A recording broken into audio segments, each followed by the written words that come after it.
and I am going to just try a little bit of the meat and the potato. As I said earlier, it smells really good. And yeah, it tastes really good as well. It's slightly sweet with the chicken stock and the vegetables in it. Hi everyone, and welcome back to Gigi's Kitchen, and if you are new here then hello and welcome. My name is Alexis, and in today's video I want to share with you how to make my really delicious turkey cottage pie. As I just mentioned, today I want to share with you how to make a really delicious turkey shepherd's pie. So this recipe, as I always say, is really easy to do, but I promise you this is really easy. However, it is slightly time consuming. It does take a little while to put things together, but once they are together and in the oven, you have a bit of time to sit and relax, and then you have a beautiful dinner to eat. So that's my favourite part of this meal. So what I've done to begin with is I have put a large saucepan of cold water onto a high heat on my hob, and I added a pinch of salt to that as well. And now what I'm going to do is I am going to add in, oh no, I put the wrong one on, silly Billy. I'm going to add in the potatoes. So I've peeled and chopped about 800 grams of potatoes, and I'm going to pop those into the water like that. And I'm going to put the lid on, and I'm going to bring this to the boil, and then I will leave it to simmer for about 10 minutes. The potatoes are coming to the boil, so what I'm going to do is I'm going to turn the heat down, and I'm going to leave this on a medium heat, and I'm going to let them simmer, as I said, for about 10 minutes. The potatoes have been simmering for about 10 minutes, and what you want to happen is for them to be forkful, and they are. So I am going to remove these from the heat. I'm going to drain them through a colander, and then I'm going to leave them to cool while I cook the sauce. I'm moving on to making the filling for the shepherd's pie. So what I've done is I've put a large pan, and I'm going to put this onto a high heat on my hob.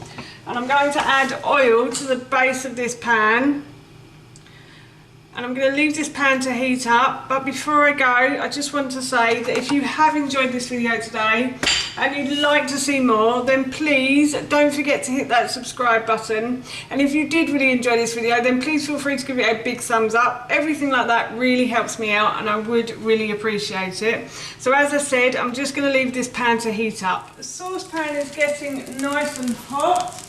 So what I'm going to do is I'm going to add one red onion to the base. So I've peeled, sliced and diced one red onion, and I'm just going to add that to the base of the pan like so. And I'm going to fry this onion until it starts to soften. The onion has started to soften as it also starts to go a lovely golden brown colour. So now what I'm going to do is I'm going to add in the minced turkey. So I'm going to add in about 500 grams of minced turkey, and this recipe serves 4. So if you wanted to halve the ingredients, then you could. And what I'm doing now is I'm just breaking up the minced turkey with the spoon, and I'm going to fry this turkey until it starts to go a lovely golden brown colour. I'm also going to turn down the heat because I've turned that up too high, and I'm going to add a little bit of water to the base as well. And that will hopefully help the ingredients to not stick on the bottom of the pan. So as I said, I'm just going to fry the turkey mince now until it starts to turn a brownish colour. The turkey has turned a lovely light brownish colour. So now what I'm going to do is I'm going to add in the carrot and the courgette as well. So I've peeled and grated one carrot, and I've peeled and grated one courgette as well.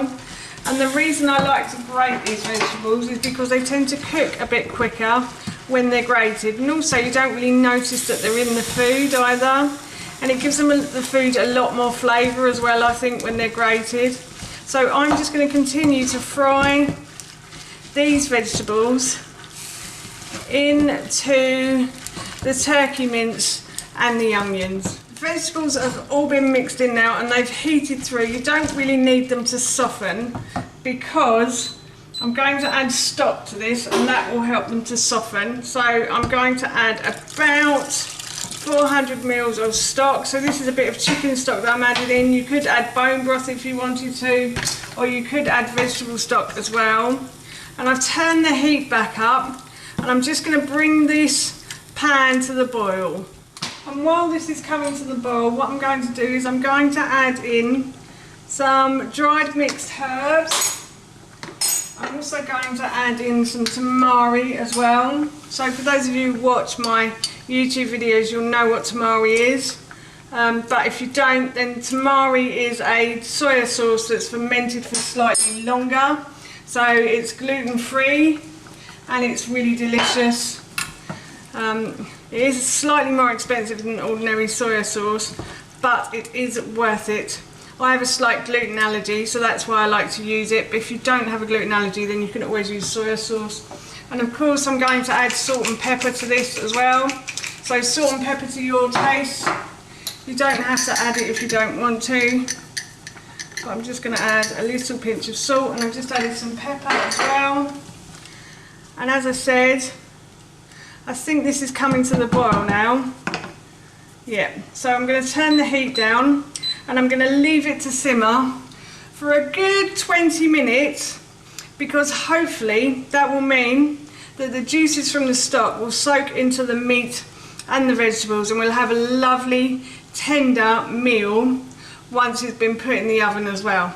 While these are cooking, I'm going to go and mash the potatoes. I've transferred the potatoes from the colander into this bowl, and what I'm going to do now is I'm going to mash these up.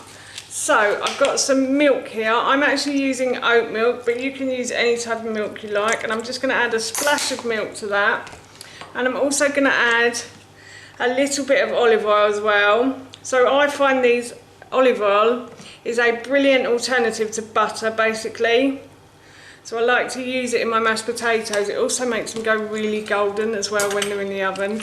And now what I'm going to do is just simply mash the potatoes until they are smooth. One of these days, I've promised myself I will invest in a ricer, because making smooth mashed potatoes with this is a little bit hard. I have to say they do turn out a bit lumpy for us.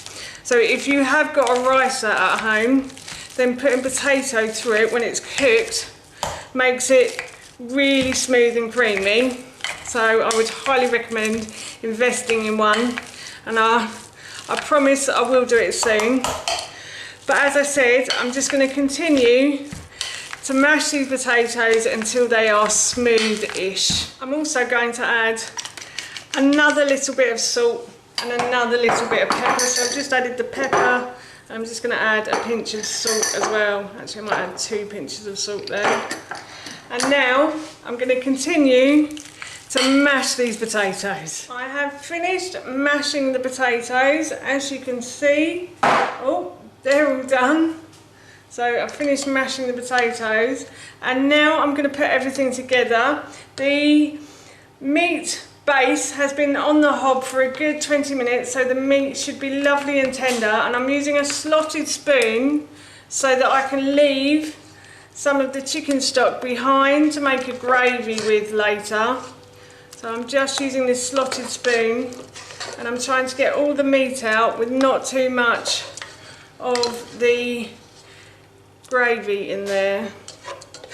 So I'm just going to continue to remove the meat from the pan. I have removed the meat from the pan, and now what I'm going to do is I'm going to add the potato to the top of the meat, like so. So I'm just going to grab big lumps like this, and I'm just going to try and spread this potato across the top as evenly as I can. As you can see, I've spread the mashed potato over the top of the meat, and I'm going to pop this into the oven now.